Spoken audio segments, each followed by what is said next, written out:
السلام علیکم خواتین و حضرات، آپ کا میزبان ڈاکٹر آصف جان آپ کی خدمت میں حاضر ہے، آپ کے پسندیدہ پروگرام نور حیات کو لے کر۔ گزشتہ پروگرام میں ہم خداوند یسوع مسیح کے ساتھ چلتے چلتے پیلاطس کی عدالت میں پہنچ گئے تھے۔ ہم نے یہ دیکھا تھا کہ کیسے خداوند یسوع مسیح کو گتسمنی باغ سے گرفتار کیا گیا اور ان کو رات کے اس پہر میں سردار کاہن حنا کے گھر پہنچا دیا گیا، جو اس سال کا سردار کاہن تو نہیں تھا لیکن اس سال کے سردار کاہن قیافہ کا سسر تھا۔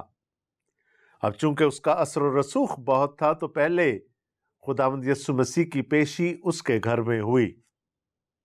اس نے خداوند یسوع مسیح کی تعلیم کے بارے میں اور اس کے شاگردوں کے بارے میں پوچھا۔ خداوند یسوع مسیح نے فرما دیا کہ میں نے تو کوئی ڈھکی چھپی بات کی ہی نہیں، جو بھی تعلیم دی، جو کچھ بھی کہا، سرے عام کہا، ہیکل میں کھڑے ہو کر کہا، تو بجائے مجھ سے پوچھنے کے لوگوں سے پوچھو کہ میں نے ان کو کیا تعلیم دی۔ حنا نے خداوند یسوع مسیح کو اپنے داماد قیافہ کے گھر بھیج دیا۔ اب یہ رات کے آخری پہروں میں یہ سب کچھ چل رہا ہے، اور ہم نے یہ بھی دیکھا تھا کہ ساتھ میں ایک اور کہانی چل رہی ہے۔ پطرس یوحنا کے ساتھ چلتا چلتا حنا کے گھر آ گیا۔ وہ چاہتا تھا کہ دیکھے کہ کیا ہو رہا ہے، اور پھر ہم نے دیکھا کہ اس نے وہیں کھڑے کھڑے ایک دفعہ نہیں، دو دفعہ نہیں، بلکہ 3 دفعہ خداوند یسوع مسیح سے اپنی کسی بھی ایسوسییشن کا انکار کیا، اور جب تیسری دفعہ اس نے ایسا کیا تو لکھا ہے مرغ نے بانگ دی، اور پطرس کو احساس ہوا کہ وہ خداوند یسوع مسیح کا انکار کر چکا ہے۔ اس کی خودی، اس کی انا، اس کا تکبر، اس کا گھمنڈ مٹی میں مل گیا۔ پطرس ٹوٹ گیا۔ اب پطرس کے ساتھ ہم اس کتاب کے آخری باب میں پھر ملاقات کریں گے۔ ابھی ہم چلتے ہیں خداوند یسوع مسیح کے ساتھ اس زمانے کے رومی گورنر پینتس پیلاطس کے دربار میں، اس جگہ پہ جس کو پریٹوریم کہا جاتا تھا، اور پچھلی دفعہ ہم یہ بات کر چکے ہیں کہ یہودیوں نے اندر جانے سے انکار کر دیا کہ کہیں وہ ناپاک نہ ہو جائیں۔ آپ کو یاد ہوگا کہ اگر وہ کسی غیر یہودی محلے میں چلے جاتے تھے یا اپنی سرحد کے پار کسی غیر یہودی ملک میں چلے جاتے تھے تو واپسی پر وہ اپنے کپڑے، اپنے بال، اپنی جوتیاں تک جھاڑا کرتے تھے کہ اس ناپاک جگہ کی مٹی بھی ان کے ساتھ نہ آئے۔ اور یہاں پر بھی ہم دیکھتے ہیں کہ وہ پریٹوریم کے اندر نہیں گئے کہ ہم ناپاک نہ ہو جائیں۔ شریعت کی طرف سے کوئی قدغن ان پر نہ تھی، یہ ان کی اپنی بنائی ہوئی شریعت تھی کہ وہ اندر نہیں گئے۔ اب پیلاطس کے لیے انہوں نے مصیبت کھڑی کر دی۔ وہ اندر جاتا تھا یسوع سے جرح کرنے، یسوع کا جواب یا اپنا جواب باہر آ کر یہودیوں کو دیتا تھا، پھر اندر جاتا تھا، پھر باہر آتا تھا، اور اسی طرح سے یہ مقدمہ چلتا رہا۔ مقدمہ مذہبی تھا۔ جب تک خداوند یسوع مسیح یہودی عدالتوں میں رہے الزام کچھ اور تھا۔ اب ہم دیکھیں گے کہ وقت کی ضرورت کے تحت وہ الزام بدل جاتا ہے۔ پچھلے پروگرام کے اختتام پر میں نے آپ سے ایک بات کی تھی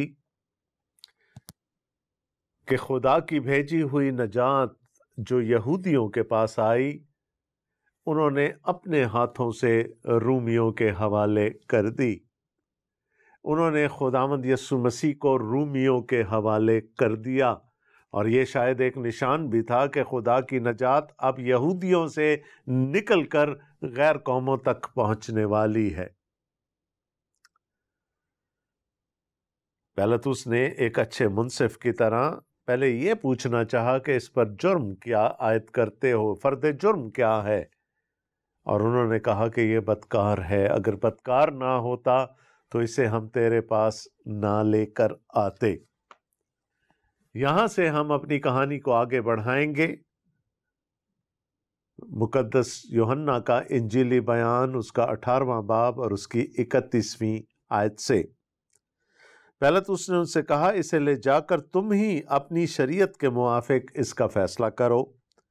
یہودیوں نے اس سے کہا، ہمیں روا نہیں ہے کہ کسی کو جان سے ماریں۔ یہ اس لیے ہوا کہ یسوع کی وہ بات پوری ہو جو اس نے اپنی موت کے طریق کی طرف اشارہ کر کے کہی تھی۔ سوچنے کی بات یہ ہے کہ یہودی یسوع کو رومیوں کے پاس کیوں لے کر گئے؟ آپ کا جواب یہ ہوگا، چونکہ حکومت رومی ہے اور یہودیوں کو کسی کو جان سے مار ڈالنے کی اجازت نہیں ہے، کیپٹل پنشمنٹ دینے کی اجازت نہیں تھی۔ میں آپ کا جواب مان لیتا ہوں، لیکن میں آپ کی توجہ اس عورت کی طرف دلانا چاہوں گا، اس یہودی عورت کی طرف جو عین زنا کے وقت پکڑی گئی تھی۔ اس وقت تو اس کو رومی عدالت میں نہیں لے جایا گیا، بلکہ یہودیوں نے اس کو خود سنسار کرنے کا فیصلہ کر لیا۔ استفنس کو بھی جب گرفتار کر لیا تو اس کو بھی کسی رومی عدالت میں نہیں لے جایا گیا، بلکہ خود اس کو سنسار کیا یہودیوں نے۔ تو ایسا بھی نہیں ہے کہ یہودی بالکل بے بس تھے اور وہ یسوع کو سزا نہیں دے سکتے تھے، وہ یسوع کو سنسار نہیں کر سکتے تھے۔ لیکن اس ڈرامے کے مصنف نے یہ لکھ دیا تھا کہ یسوع کو صلیب دی جائے گی۔ یہودیوں کے لیے سزائے موت سنسار کرنا تھا، اور سنسار کسی نیچی جگہ پر کھڑا کر کے کیا جاتا تھا، جبکہ خداوند یسوع مسیح کے لیے پیش گوئی یہ تھی کہ وہ اونچے پر چڑھایا جائے گا۔ اگر یہودی خود خداوند یسوع مسیح کو سزا دے دیتے تو پھر خدا کا کلام جھوٹا پڑ جاتا، یسوع خود جھوٹے پڑ جاتے جنہوں نے کہا تھا کہ ابن آدم اونچے پر چڑھایا جائے گا اور مجھے صلیب دی جائے گی۔ اس ڈرامے کا مصنف کوئی اور تھا، اس ڈرامے کا ہدایت کار کوئی اور تھا۔ نہ اختیار یہودیوں کے پاس، نہ حنا کے پاس، نہ کائفہ کے پاس تھا، اور نہ ہی اختیار پینتس پیلاطس کے پاس تھا۔ اور یوحنا ہمیں بتاتے ہیں کہ یہ سب کچھ اس لیے ہو رہا تھا کہ وہ بات پوری ہو جو یسوع مسیح نے اپنی موت کے طریق کے بارے میں کہی تھی۔ آگے لکھا ہے، پس پیلاطس قلعہ میں پھر داخل ہوا اور یسوع کو بلا کر اس سے کہا، کیا تو یہودیوں کا بادشاہ ہے؟ یسوع نے جواب دیا کہ تو یہ بات آپ ہی کہتا ہے یا اوروں نے میرے حق میں تجھ سے کہی؟ پیلاطس نے جواب دیا، کیا میں یہودی ہوں؟ تیری ہی قوم اور سردار کائنوں نے تجھ کو میرے حوالے کیا، تو نے کیا کیا ہے؟ یسوع نے جواب دیا کہ میری بادشاہی اس دنیا کی نہیں، اگر میری بادشاہی دنیا کی ہوتی تو میرے خادم لڑتے تاکہ میں یہودیوں کے حوالے نہ کیا جاتا، مگر اب میری بادشاہی یہاں کی نہیں۔ پیلاطس نے اس سے کہا، پس کیا تو بادشاہ ہے؟ یسوع نے جواب دیا، تو خود کہتا ہے کہ میں بادشاہ ہوں۔ میں اس لیے پیدا ہوا اور اس واسطے دنیا میں آیا ہوں کہ حق پر گواہی دوں، جو کوئی حقانی ہے میری آواز سنتا ہے۔ الزام بدل گیا۔ کہاں الزام یہ تھا کہ یہ اپنے آپ کو خدا کے برابر گردانتا ہے، اپنے آپ کو خدا کا بیٹا کہتا ہے۔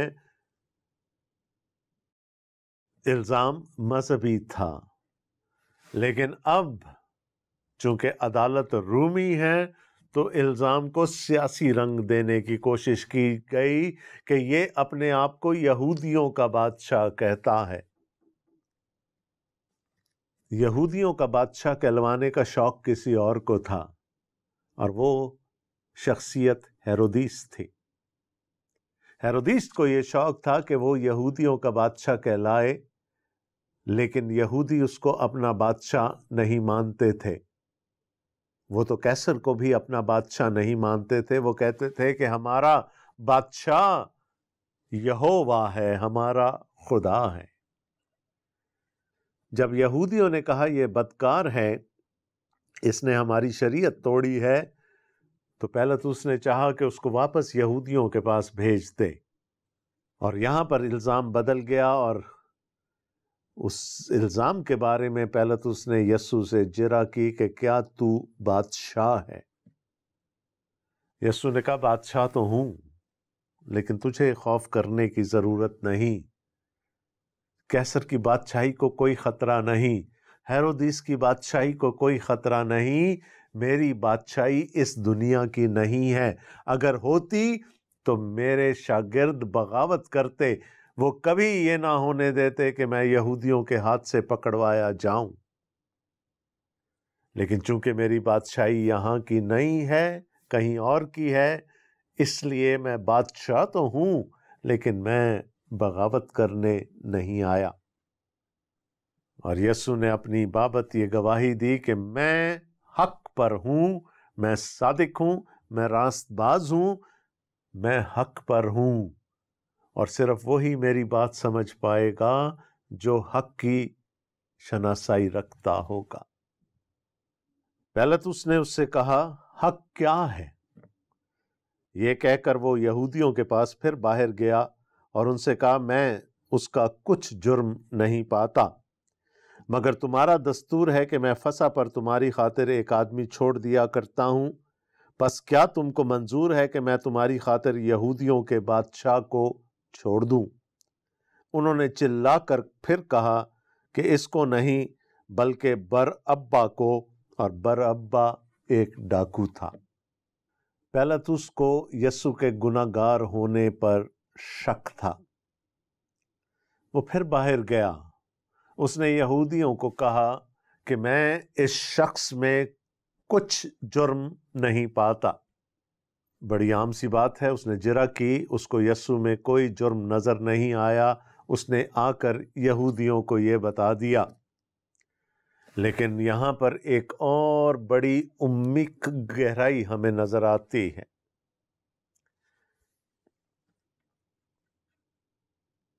کوئی بھی جانور جو کسی کی خطا کے لیے یا گناہ کے لیے قربان کیا جاتا تھا، اس کا بے عیب ہونا ضروری تھا، اور یہ اختیار کاہن کے پاس تھا کہ وہ اس جانور کو قربان کرنے سے پہلے بے عیب گردانے، اعلان کرے کہ یہ جانور بے عیب ہے۔ عیبدار جانور کسی دوسرے کا گناہ مٹانے کے قابل نہیں تھا۔ یہاں پر خدا کا برہ ہے جو دنیا کا گناہ اٹھا کر لے کر جا رہا ہے، تو اس میں کوئی عیب کیسے ہو سکتا ہے؟ وہ راست باز ہے۔ اب وہاں پر جانور کو بے عیب کون ڈکلیئر کرتا تھا؟ کاہن ڈکلیئر کرتا تھا، لیکن یہاں تو کاہنوں نے مقدمہ چلائے بغیر اس پر فرد جرم عائد کر دی، اس کو قصوروار گردان دیا، اور اب اس کی سزا کے متمنی ہیں۔ لیکن یہ تو نہیں ہو سکتا کہ کوئی یہ اعلان نہ کرے کہ یسوع بے عیب ہے، اس میں کسی قسم کی کوئی خطا، کوئی گناہ نہیں ہے، اور یسوع اس دنیا کا گناہ لے کر صلیب پر قربان ہو جائے۔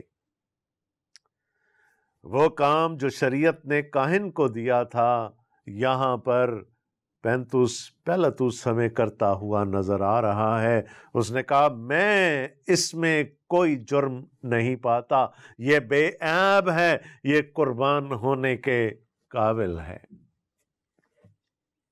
اگر آپ رسولوں کا عقیدہ دیکھیں یا نکایا کا عقیدہ دیکھیں تو اس میں صرف ایک ہی غیر مسیحی شخصیت کا ذکر ہمیں ملتا ہے، اور وہ شخصیت ہے پیلاطس کی، اور شاید اس کا ذکر وہاں اس لیے کیا گیا کہ اس نے ایک بہت بڑا کام کیا، وہ کام جو سردار کاہن کو کرنا چاہیے تھا اس نے نہیں کیا۔ پیلاطس نے یسوع کی بے گناہی کا، بے عیبی کا ثبوت دے دیا تاکہ وہ قربان ہو سکے۔ میں اس میں کوئی گناہ کوئی عیب نہیں پاتا۔ اور اس نے کہا چلو اگر تم اس کو گناہ گار سمجھتے بھی ہو، میرا یہ دستور ہے کہ میں فسح کے موقع پر ایک قیدی کو رہا کر دیتا ہوں، ایک یہودی قیدی کو رہا کر دیتا ہوں، تو اگر تم چاہو تو میں یسوع کو رہا کر دیتا ہوں۔ لیکن وہ ہجوم جو وہاں پر اکٹھا ہوا ہے، ان کے سر پر تو اس وقت خون سوار ہے۔ انہوں نے کہا اس کو مصلوب کر اور برابا کو چھوڑ دے۔ برابا ایک اور فریڈم فائٹر تھا جو اپنی موت کا انتظار کر رہا تھا، اس پر سزائے موت کا حکم ہو چکا تھا۔ لوگوں نے کہا تو یسوع کو نہیں، یہودیوں کے بادشاہ کو نہیں، بلکہ برابا کو چھوڑ دے۔ برابا باپ کا بیٹا۔ یسوع کون ہے؟ وہ بھی باپ کا بیٹا ہے۔ تو دو بیٹوں میں مقابلہ ٹھہر گیا۔ یہودیوں نے کہا ہمیں یسوع نہیں چاہیے، برابا کو تو ہماری خاطر چھوڑ دے۔ جب پیلاطس نے یہ دیکھا تو وہ اور گھبرا گیا، اور 19ویں باب کی پہلی آیت میں لکھا ہے، اس پر پیلاطس نے یسوع کو لے کر کوڑے لگوائے، اور سپاہیوں نے کانٹوں کا تاج بنا کر اس کے سر پر رکھا اور اسے ارغوانی پوشاک پہنائی، اور اس کے پاس آ کر کہنے لگے، آئے یہودیوں کے بادشاہ، آداب، اور اس کے تمانچے بھی مارے۔ پیلاطس نے پھر باہر جا کر لوگوں سے کہا کہ دیکھو میں اسے تمہارے پاس باہر لے آتا ہوں تاکہ تم جانو کہ میں اس کا کچھ جرم نہیں پاتا۔ یسوع کانٹوں کا تاج رکھے اور ارغوانی پوشاک پہنے باہر آیا، اور پیلاطس نے ان سے کہا، دیکھو یہ آدمی۔ جب سردار کاہن اور پیادوں نے اسے دیکھا تو چلا کر کہا، مصلوب کر، مصلوب۔ پیلاطس نے ان سے کہا کہ تم ہی اسے لے جاؤ اور مصلوب کرو، کیونکہ میں اس کا کچھ جرم نہیں پاتا۔ نہ جانے کس قسم کا مقدمہ تھا یہ۔ منصف کہہ رہا ہے میں اس کا کوئی جرم نہیں پاتا، اور پھر بھی اس کو کوڑے لگوائے۔ شاید آپ نے کبھی رومی کوڑا دیکھا ہو، وہ جلد کو، گوشت کو پھاڑ دیتا تھا۔ یسوع کو کوڑے لگوائے، اس پر ارغوانی پوشاک پہنائی گئی اور سر پر کانٹوں کا تاج رکھا گیا، مذاق اڑایا گیا، طنز کیا گیا کہ یہ یہودیوں کا بادشاہ ہے۔ کوڑے لگوا کر پیلاطس اسے باہر لے آیا۔ دل میں اس کے یہی تھا کہ شاید اس حالت میں دیکھ کر لوگوں کو رحم آ جائے، ترس آ جائے، اور وہ اس کو مصلوب کرنے کے مطالبے سے ہٹ جائیں۔ تھا تو رومی، گورنر بھی تھا، سب کچھ تھا، لیکن یہودیوں سے ڈرتا تھا۔ اس سے پہلے بھی یہودی کسی معاملہ میں اس کی شکایت قیصر کو کر چکے تھے، اور پینتوس پیلاطس کو اپنا فیصلہ واپس لینا پڑا تھا، جس کی وجہ سے اس کی کافی خفت ہوئی۔ وہ یہودیوں سے ڈرتا ہے۔ کوڑے لگوائے، لا کر دکھا دیا کہ دیکھ لو بھائی اس کا کیا انجام کیا ہے میں نے، اور پھر اس نے کہا میں اس میں کوئی جرم نہیں پاتا۔ لیکن لوگوں کے تو اس وقت تیور ہی کچھ اور تھے، ان کا مزاج ہی کچھ اور تھا۔ انہوں نے یسوع کو اس حالت میں دیکھ کر بھی یہی کہا، اس کو مصلوب کر، مصلوب کر۔ پینتوس پیلاطس نے کہا اب تم ہی یہ کام کرو، کیونکہ میں تو اس میں کوئی جرم نہیں پاتا۔ 3 دفعہ پطرس نے خداوند یسوع مسیح کا انکار کیا ایک ہی رات میں، اور 3 دفعہ ہم دیکھتے ہیں کہ پینتوس پیلاطس نے یہ جملہ کہا کہ میں اس میں کوئی جرم، کوئی گناہ نہیں پاتا، یہ بے عیب ہے، یہ قربان کیے جانے کے لیے بالکل فٹ ہے۔ جب پینتوس پیلاطس نے ان سے کہا کہ تم ہی لے جا کر اسے مصلوب کرو، تو انہوں نے جواب دیا، ہم اہل شریعت ہیں اور شریعت کے موافق وہ قتل کے لائق ہے، کیونکہ اس نے اپنے آپ کو خدا کا بیٹا بنایا۔ جب پیلاطس نے یہ بات سنی تو اور بھی ڈرا، اور پھر قلعہ میں جا کر یسوع سے کہا، تو کہاں کا ہے؟ مگر یسوع نے اسے جواب نہ دیا۔ پس پیلاطس نے اس سے کہا، تو مجھ سے بولتا نہیں؟ کیا تو نہیں جانتا کہ مجھے تجھ کو چھوڑ دینے کا بھی اختیار ہے اور مصلوب کرنے کا بھی اختیار ہے؟ یسوع نے اسے جواب دیا، اگر تجھے اوپر سے نہ دیا جاتا تو تیرا مجھ پر کچھ اختیار نہ ہوتا۔ اس سبب سے جس نے مجھے تیرے حوالے کیا اس کا گناہ زیادہ ہے۔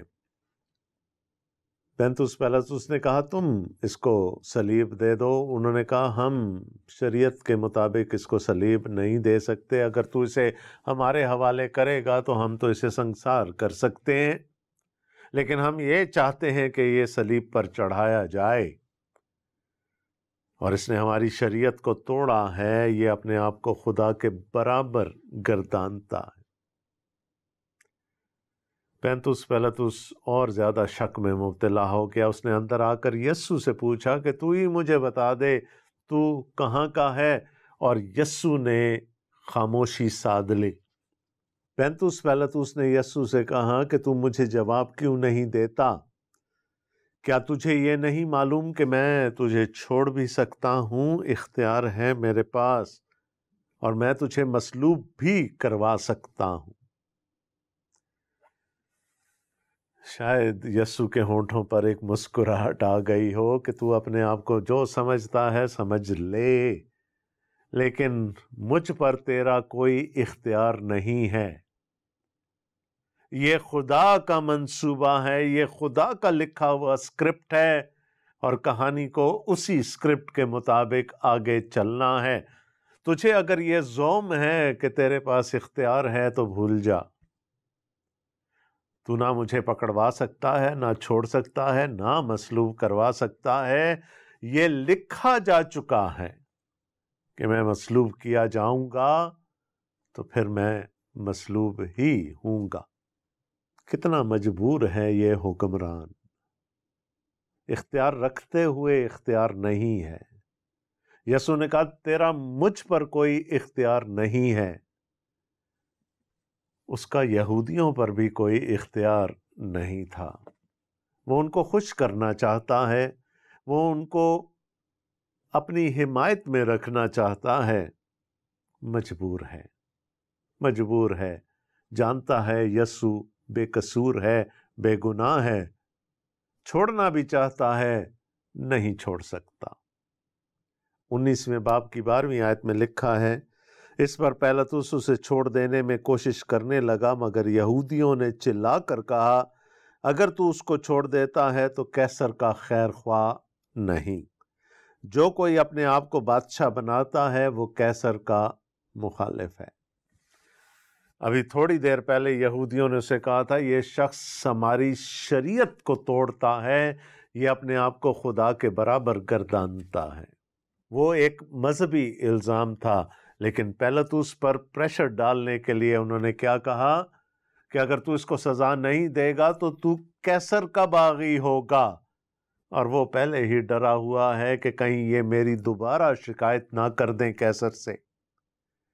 اگر تو نے اس کو سزا نہ دی جو اپنے آپ کو بادشاہ کہتا ہے، تو پھر تو ریاست کا غدار ہوگا، تو قیصر کا غدار ہوگا، اور پھر یہی صلیب کی سزا تیری ہوگی۔ پریشر بڑھایا جا رہا ہے، دباؤ بڑھایا جا رہا ہے پیلاطس پہ، لیکن یاد رکھیے وہ یسوع کو صلیب نہیں دینا چاہتا۔